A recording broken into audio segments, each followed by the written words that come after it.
حضرت علی کا چہرہ اداس ہے. وہ اپنے گھر آئے. نبی کونین صلی اللہ علیہ وسلم کی شہزادی حضرت خاتون جنت فاطمہ زہرا کی نگاہ پڑ گئی. پوچھ پڑتی ہیں رسول اللہ کی بیٹی ہیں, اپنے شوہر کو خوش دیکھنا چاہتی ہیں. عرض کرتی ہیں علی آج آپ کا چہرہ اداس لگ رہا ہے, آج آپ کے چہرے پر ہنسی خوشی کے آثار نہیں دکھائی دے رہے ہیں, معاملہ کیا ہے؟ حضرت علی کچھ نہیں بولے. دوبارہ پھر حضرت خاتون جنت نے سوال کر دیا. آپ نے فرمایا فاطمہ سنو, آج میرے بھائی عثمان نے سرکار کی دعوت لی ہے, اور سرکار جب دعوت کھانے کے لیے تشریف لے چلے آپ کے گھر تو حضرت عثمان آقا کے ایک ایک قدم کو شمار کرتے رہے. جب آقا نے پوچھا ایسا کیوں کر رہے ہو تو انہوں نے عرض کیا یا رسول اللہ آج جتنے قدم میرے گھر تک آپ کے پڑیں گے میں اتنے غلام آزاد کروں گا. بڑے اچھے انداز سے نبی کونین کی دعوت اور اس طرح سے سرکار کے قدموں پر قربانی پیش کی ہے. اے فاطمہ اگر کاش میرے پاس بھی اتنا سامان ہوتا تو میرے دل میں خواہش تھی میں بھی اپنے آقا کی دعوت کر لیتا. اتنا سننا تھا. نبی کی بیٹی کے آنکھوں میں آنسو آ گئے. خاتون جنت کو اپنے شوہر کی ناز برداری منظور ہے. حضرت خاتون جنت فاطمہ زہرا کو گوارا نہ ہوا کہ اللہ کے رسول صلی اللہ تعالی علیہ وسلم کے قدم آوری کے لیے گھر پر ان کا چہرہ اداس رہے. ارشاد فرماتی ہیں اے علی جاؤ اللہ کے رسول کو دعوت پیش کر دو, انتظام ہو جائے گا. مولا کائنات اپنے گھر کا سارا احساسہ جان رہے ہیں. گھر میں کھانے کی کتنی چیزیں ہیں, گھر میں پینے کے لیے کتنی چیزیں ہیں, گھر میں ہمارے پاس کون کون سا سامان ہے, مولا کائنات کو سب معلوم ہے. لیکن رسول اللہ کی بیٹی پر حضرت علی کو کتنا اطمینان. حضرت دیکھو حضرت علی کو یہ یقین ہو گیا کہ میرے گھر میں اگرچہ کوئی سامان نہیں ہے لیکن نبی کی بیٹی نے کہا ہے فاطمہ زہرا کی زبان رد نہیں ہو سکتی ہے, انتظام ضرور ہو جائے گا. اپنے دل کو تسلی دیا, قدم آگے بڑھاتے ہیں. نبی کی بارگاہ میں پہنچ گئے. عرض کرتے ہیں یا رسول اللہ آج میرے بھی گھر پر آقا کی دعوت ہے. نبی کونین نے موجود صحابہ سے فرمایا چلو سب کی سب علی کے گھر دعوت ہے. حضرت مولا کائنات آ گئے. خاتون جنت نے کیا کیا؟ حضرت خاتون جنت نے کھانا تیار کرنے کا برتن چولہے پر رکھ دیا, مصلی بچھایا, رب کی عبادت کر رہی ہیں, آنکھوں سے آنسو جاری ہو گئے. عرض کرتی ہیں پروردگار تیرے نبی کی بیٹی خاتون فاطمہ زہرا ہے. میرے مولا میں نے تیرے محبوب کی خوشی کے لیے اپنے شوہر کو اجازت دی ہے اور تیرے محبوب میرے گھر پر آنے والے ہیں. پروردگار فاطمہ کی لاج رکھ لے. نبی کی بیٹی دعا کر رہی ہیں. حضرت خاتون جنت کو خوشبو آئی, مصلی اٹھا لیا, کھانے پینے کا سب سامان تیار ہے. حضرت فاطمہ زہرا جب ہانڈی کے ڈھکن کو الٹ کر کے دیکھتی ہیں تو ایسا خوشبودار کھانا موجود ہے, ایسا خوشبودار کھانا موجود ہے کہ اور گھروں میں ایسی خوشبو نہیں آئی ہے. نبی کونین پہنچ گئے. حضرت رسول کائنات کے صحابہ پہنچ گئے. دسترخوان لگ گیا, کھانا چنا گیا. ذرا نبی کونین صلی اللہ علیہ وسلم کی مسکراہٹ تو دیکھو, کھانا سب تناول فرما رہے ہیں. میرے نبی کے لبہائے ناز پر مسکراہٹ آ گئی. آقا فرماتے ہیں اے میرے صحابہ آج علی کے گھر تم جنت کا کھانا کھا رہے ہو. اتنا سننا تھا, صحابہ مچل گئے. عرض کرتے ہیں یا رسول اللہ علی کے گھر ہم جنت کا کھانا کھا رہے ہیں. ہاں جنت کا کھانا علی کے گھر کھا رہے ہو. اللہ کے حبیب نے ارشاد فرمایا اے میرے صحابہ یہ علی کے گھر جنت سے کھانا جبریل لائے ہیں, اللہ نے عطا فرما دیا ہے. پتہ یہ چلا کہ سب سے پہلے جنتی کھانا مل رہا ہے تو علی کے گھر سے مل رہا ہے, جنتی کھانا مل رہا ہے تو علی کے دروازے سے مل رہا ہے. آپ ذرا ملاحظہ فرمائیے, صحابہ خوش ہو گئے. حضرت علی کو بڑی خوشی ہے. خاتون جنت نے مصلی بچھایا, رب کی بارگاہ میں عرض کر رہے ہیں اے پروردگار عثمان غنی نے نبی کے سامنے کھانا پیش کیا تھا, تو نے رحم کا فضل فرمایا اور تو نے عزت بخشی. میرے پروردگار جنت سے کھانا آ گیا, میرے آقا تناول فرما رہے ہیں, سرکار کے شیدائی کھا رہے ہیں. اے پروردگار نبی کونین کے قدم جتنے پڑے تھے عثمان غنی کے گھر اتنے غلاموں کو انہوں نے آزاد کیا تھا. اے میرے مولا میرے گھر پر آقا کریم کے جتنے قدم پڑے ہیں تب تک حضرت جبریل علیہ السلام بارگاہ رسالت میں آ گئے. عرض کرتے ہیں یا رسول اللہ فاطمہ زہرا کا سجدہ رب نے قبول فرما لیا ہے. آپ کے گھر عثمان غنی کے گھر آپ آ رہے تھے, جتنے قدم پڑے ہیں اتنے غلاموں کو آزاد کیا ہے, مگر فاطمہ کے ایک سجدہ کے بدلوں میں آپ کے ہزاروں امتیوں کی مغفرت ہو رہی ہے. رب تعالیٰ نے بخشش کا پروانہ عطا فرما دیا ہے. یہ وہ حضرت علی کا گھر ہے کہ علی کے گھر سے جنتی کھانا بھی مل رہا ہے اور علی کے گھر سے نجات کا پروانہ مل رہا ہے. آپ ذرا غور فرمائیں, حضرت عثمان غنی یہ ہیں. حضرت عثمان غنی رضی اللہ تعالیٰ عنہ, اللہ اکبر, 12 برس کم و بیش آپ نے حکومت کے فرائض کو انجام دیا. آپ عمارت کی ذمہ داریوں کو سنبھالتے رہے. 12 برس کے درمیان بہت ساری جنگیں ہوئی, بہت سارے فتوحات ہوئے, آپسی بہت سارے اختلافات ہوئے. ایک الزام حضرت عثمان غنی پر لگایا گیا اور وہ الزام لگانے والے کون تھے؟ کچھ یہودی ذہن و فکر رکھنے والے کچھ اقتدار و حوث کے لالچی ایسے تھے فساد برپا کرنے والے، انہوں نے ذہن و فکر دے دیا کہ عثمان غنی حکومت کے عہدوں پر اپنے رشتہ داروں کو متعین فرماتے ہیں۔ اتنا سننا تھا، حضرت عثمان غنی نے صحابہ کا جلسہ بلایا، صحابہ آ گئے، آپ نے ایک ایک بات کی صفائی پیش کرنا شروع کر دی، صحابہ تسلیم کرتے رہے، ساری باتوں کا دفعہ ہو گیا۔ لیکن بلوائی کچھ ایسے ذہن و فکر کے تھے کہ بلوا کیا جائے۔ میرے آقا صلی اللہ تعالیٰ علیہ وسلم نے ایک مرتبہ یہ بشارت دی تھی مقام احد پر، جب میرے سرکار چڑھے تو احد پہاڑی ہلنے لگا۔ آقا ارشاد فرماتے ہیں، اے احد ٹھہر جا، تجھ پر ایک نبی موجود ہے، دو شہید موجود ہیں، وہ دونوں شہید حضرت عمر تھے، حضرت عثمان غنی تھے۔ اللہ کے رسول نے دے دی تھی خبر، عمر شہید کیے جائیں گے، عثمان شہید کیے جائیں گے۔ احد کی پہاڑ پر رسول اللہ غیب کی خبر عطا فرما رہے ہیں، یہ غیب نہیں ہے تو اور کیا ہے؟ آقا کریم صلی اللہ تعالی علیہ وسلم نے فرما دیا تھا، حضرت عثمان غنی کو علم ہے کہ میں شہید کیا جاؤں گا۔ بلوائیوں نے گھیرا، اور جب گھیرا بلوائیوں نے، حضرت عثمان غنی کا احترام ملاحظہ فرماؤ، لوگوں نے کہا کہ ان باغیوں کے خلاف تلوار اٹھائی جائے، آپ نے کہا میں اپنے جان کی قربانی دے دوں گا لیکن شہر رسول میں خون نہیں بہاؤں گا، شہر رسول میں خون نہ بہے، یہ دارالامن ہے، رسول اللہ کے شہر میں خون عثمان کے ہاتھ سے نہیں بہ سکتا ہے، اعلی حضرت پر قربان جاؤ۔ کیا نشاندہی کر گئے ہیں، یہ حرم ہے، حرم کا احترام صحابہ کرام سے پوچھو، حضرت عثمان غنی نے حرم پاک کا احترام کیسے کیا؟ مدین حرم کی زمین اور قدم رکھ کے چلنا، حرم کی زمین اور قدم رکھ کے چلنا، ارے سر کا موقع ہے او جانے والے، او جانے والے۔ وہ مدینہ طیبہ ہے، خون نہیں بہے گا مدینہ میں۔ حضرت عثمان غنی قرآن تلاوت کر رہے ہیں، حضرت مولا کائنات نے دیکھا کہ معاملات بہت بگڑ گئے ہیں، حضرت امام حسن کو بلایا، امام حسین کو بلایا، بیٹو تم عثمان غنی امیر المومنین کے دروازے پر پہرہ داری کا کام انجام دو۔ دونوں لگا دیے گئے، حضرت امام حسن حضرت امام حسین پہرہ داری کے کام انجام دے رہے ہیں۔ آپ کے مکان کے دیوار کے پیچھے سے بلوائی داخل ہو گئے آپ کے گھر میں، اور جب داخل ہوئے تو انہی داخل ہونے والوں میں حضرت ابو بکر کے بیٹے عبد الرحمن بھی تھے۔ حضرت عبد الرحمن نے جیسے آپ کے داڑھی شریف پر ریش مبارک پر ہاتھ کو لگایا، تب تک حضرت عثمان غنی فرماتے ہیں، اے بیٹا اگر جو تم حرکت کر رہے ہو تمہارے باپ دیکھتے تو، تب تک حضرت عبد الرحمن نے چھوڑ دیا، وہ الگ ہو گئے، پیچھے سے مکان کے اندر آئے تھے، حضرت عثمان غنی پر حملہ کیا۔ آپ کی بیوی حضرت نائلہ تھی، انہوں نے تلوار کی وار کو روکا، ان کی انگلیاں کٹ گئیں، حضرت عثمان غنی پر تلوار سے وار کیا گیا، آپ نے جنبش نہیں کی، قرآن کا پہلا چھینٹا آپ کے خون کا قرآن کے ورق پر پڑا، تب تک ایک آواز آئی کہ اب فتنہ قیامت تک ختم نہیں ہوگا۔ یہ پہلا فتنہ اسلام میں ہے، یہ پہلا اختلاف آپسی رونما ہوا، حضرت عثمان غنی کی شہادت ہوئی۔ بلوائی اتنے تلے ہوئے تھے حضرت عثمان غنی کے لیے، کنٹرول نہیں ہو پا رہا تھا، معاملہ بگڑا ہوا ہے۔ بڑے چپکے سے حضرت عثمان غنی کی نماز جنازہ ادا کی گئی، بقی شریف میں حضرت عثمان غنی کو دفن کیا گیا۔ افسوس ہے کہ جب ترکوں کی حکومت تھی تو انہوں نے تیسرے خلیفہ حضرت عثمان غنی کے مزار پاک پر بہترین خوبصورت قبہ بنوا دیا تھا اور قبے پر سونے کا پتھر لگوا دیا تھا، لیکن جب نجدی حکومت ہوئی تو بقی شریف کے تمام بنے ہوئے قباؤں کو توڑ ڈالا، سونے کے پتھروں کو اکھاڑ لیا۔ یہ ان کا معاملہ ہے اور یہ ان کا معاملہ تھا جو اپنے رسول کونین کے شیدائیوں کے مزار پاک پر خراج عقیدت پیش کرنے کے لیے اس طرح سے یہ سونے اور چاندی کا نذرانہ پیش کر رہے تھے عمارت کی شکل میں، تاکہ دنیا دیکھتی رہے کہ یہ رسول اللہ صلی اللہ تعالی علیہ وسلم کے شیدائی حضرت عثمان غنی کا مزار پاک ہے۔ حضرت عثمان غنی شہید ہوئے، حضرت علی رضی اللہ تعالیٰ عنہ ہیں، لوگ گئے، کہا مولا کائنات کہاں، کہا آپ خلافت کی ذمہ داری سنبھالی، آپ نے فرمایا نہیں، یہ مجھ سے نہیں ہو پائے گا، خلافت کے بوجھ کو میں نہیں سنبھال پاؤں گا، میرے اوپر یہ ذمہ داری نہ دی جائے۔ حضرت امیر معاویہ اس وقت ملک شام میں گورنر تھے۔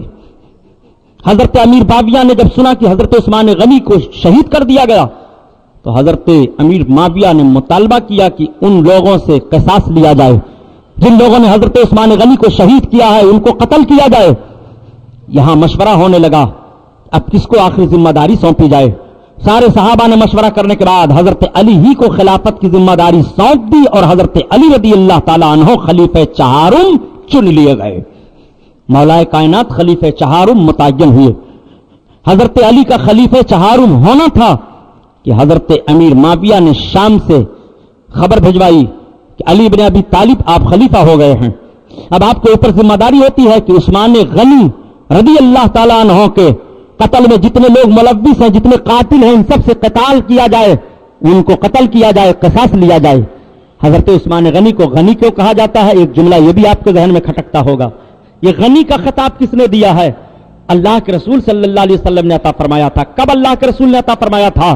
جب جنگ تبوک کے موقع پر میرے سرکار نے صحابہ سے چندہ کیا تھا اور حضرت عثمان غنی نے 100 اونٹ ساز و سامان کے ساتھ لدا ہوا نبی کونین کی بارگاہ میں پیش کر دیا.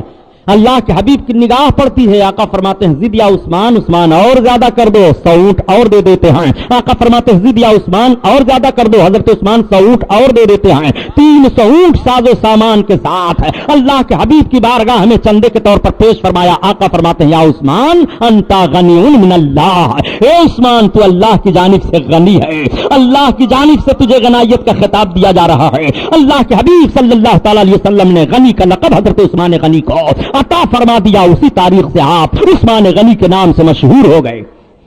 آپ ذرا غور فرماؤ، حضرت عثمان غنی رضی اللہ تعالیٰ عنہ کی شہادت ہوئی، مولا کائنات خلیفہ چہارم بنائے گئے.